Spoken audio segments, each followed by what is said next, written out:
Primeiro ponto que a gente vai destacar, o espaço entre linhas que o Flamengo explorou na defesa do Fluminense.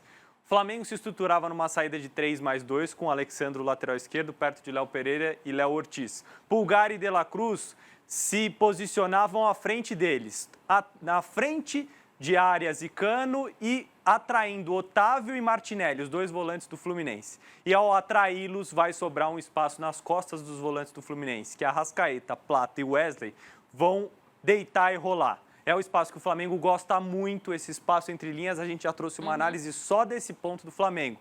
Foi um vacilo muito grande do Fluminense e até por isso acho que a atuação do tricolor carioca deixou a desejar. Aí mais uma situação, o Fluminense vai subir uma pressão muito mal feita.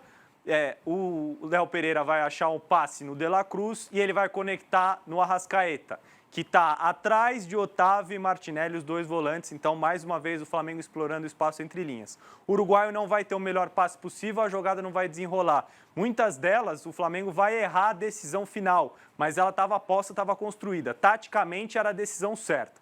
Nesse caso, novamente, uma saída de 3+2. Note aqui embaixo na imagem o gesto do Felipe Luiz de pare, espere. De La Cruz e Pulgar tem que ficar ali, não vem buscar a bola dos zagueiros. Eles vão receber esse passe atrás de Cano e Arias. Dessa vez, Martinelli e Otávio esperam. A bola vai chegar no chileno e ele vai conseguir conectar o passe nas costas, no espaço entre linhas. Ali estão Luiz Araújo, Arrascaeta e Gerson. O Flamengo vai ter espaço para acelerar, mas o Pulgar acaba errando o passe. Novamente, mais uma situação em que Pulgar e De La Cruz atraem os volantes. O Otávio fica um pouquinho mais, o Martinelli é atraído pelo De La Cruz. O Arrascaeta já está pronto para explorar o espaço nas costas do Martinelli. O Rossi nota essa movimentação do uruguaio e conecta o passe para colocar o Arrascaeta em condição de acelerar. O Fluminense precisa muito para o segundo jogo orientar melhor essa sua pressão na saída de bola do Flamengo.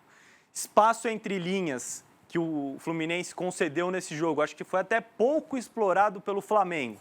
Poderia ter tomado decisões melhores, às vezes nem sempre acelerar, às vezes poder cadenciar um pouquinho mais. Se o Fluminense cometer erros como esse no próximo duelo, a coisa pode ficar muito feia. São ajustes que o Mano Menezes vai ter que fazer para o segundo jogo, Isa. E muito por conta disso, o Fluminense consegue equilibrar em alguns momentos a partida. Acho que mais erros individuais e de decisões, porque como você falou, no replay ali, parece replay um lance do outro, de tão parecido que é o buraco enorme do Fluminense. Mas as decisões dos jogadores do Flamengo que foram erradas. A ideia estava posta ali, o Felipe Luiz acertou em achar o buraco, faltou o jogador acertar. E faltou entendimento dos jogadores e a melhor execução, concordo com você, faltou isso ao Flamengo.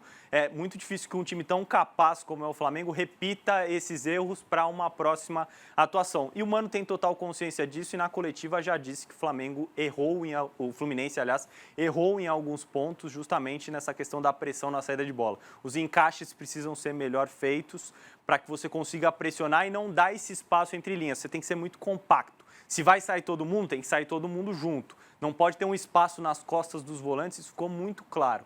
O Flamengo errou bastante, por isso talvez não tenha feito um placar mais elástico. O Fluminense tem mérito na atuação e mais à frente, depois quando a gente noticiar as notícias do Fluminense, a gente vai entrar em detalhes do que o Fluminense fez bem e conseguiu fazer em relação a outros adversários que o Flamengo já teve.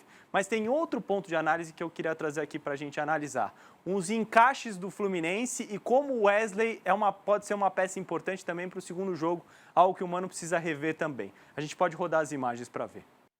Nesse caso, saída de bola do Flamengo, a gente nota as duas linhas de 4 do Fluminense, mais os dois homens na frente. O espaço entre Fuentes e Thiago Silva está muito grande, ou seja, lateral esquerdo e zagueiro pelo lado esquerdo do Fluminense. Essa distância está muito grande. O Canóbio, ponta esquerda, vem muito para dentro, e aí está o lance que vai resultar no gol do Wesley. O Wesley vai ter espaço para correr, já que o ponta ficou lá atrás, ele não acompanhou o lateral do Fluminense. Olha a distância que tem do Wesley para o Canóbio, até que o lateral do Flamengo vai notar o espaço, finalizar, e aí para mim conta com a falha do Fábio. Novamente, outra situação em que o Canóbio vai pressionar o Léo Ortiz, zagueiro do Flamengo, e o Fuentes, lateral esquerdo do Fluminense, tem que sair na pressão ao lateral direito do Flamengo. Isso abre um espaço muito grande nas costas do lateral esquerdo do Fluminense, ponto que o Flamengo pode explorar melhor no jogo de volta. A gente até vai relatar algumas situações em que o Flamengo conseguiu construir algo, mas é um ponto que o Flamengo pode melhorar para o segundo jogo, de repente, com a entrada do Luiz Araújo pelo lado direito, o Juninho como centroavante. Novamente, Canóbio pressiona o Léo Ortiz e aqui embaixo na imagem, o Wesley vai receber essa bola sozinho com o campo para acelerar. Dessa vez, o Fuentes não vai saltar na pressão e o lateral do Flamengo vai ter espaço, campo, para raciocinar, escolher a melhor jogada ou então progredir com a bola, como é o caso que ele vai escolher para essa jogada. Então, o encaixe não estava tão bem feito. Ora o Fuentes ia, ora não ia. Aí o Léo Ortiz vai ter a capacidade de fazer o passe. O espaço entre Thiago Silva e o Fuentes está muito grande. O Fuentes é atraído pelo Wesley. O passe entra no Gerson, naquele que a gente chama de meio espaço. Intervalo entre zagueiro e lateral do adversário. Ele finaliza, não da melhor forma possível, depois do arremate do Pulgar. Então esse espaço entre Thiago Silva e Fuentes estava muito grande. Outra situação de saída de bola, o Fluminense faz mal a pressão, o Flamengo sai tranquilamente, o Pulgar vai conectar um passe no espaço entre o Fuentes e o Thiago Silva. O Fuentes é atraído pelo Wesley, como a gente nota na nossa imagem, e o Gerson já vai aparecer atacando o espaço. Note nessa linha amarela demarcada a distância entre o Thiago Silva e o Fuentes. Distância muito grande que o Gerson vai aproveitar, vai levar essa bola pelo corredor, pelo lado direito e vai fazer o passe para trás para o Arrascaeta finalizar para uma belíssima defesa do Fábio.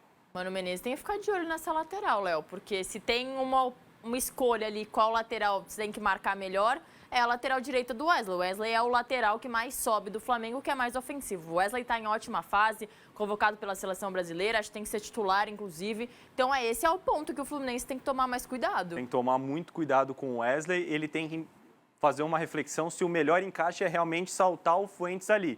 Se ele vai fazer esse salto, o Thiago Silva tem que ganhar alguns metros de campo para diminuir a distância do lateral para o zagueiro. Estava muito grande essa distância.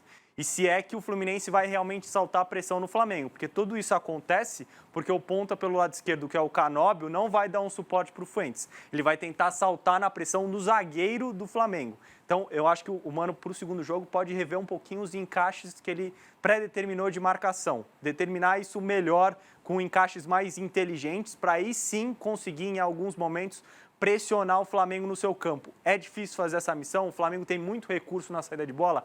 Tem, mas se o Fluminense quer ganhar o segundo jogo e quer ser campeão carioca, ele precisa aprimorar isso num curto intervalo de tempo, claro, o jogo já é no final de semana.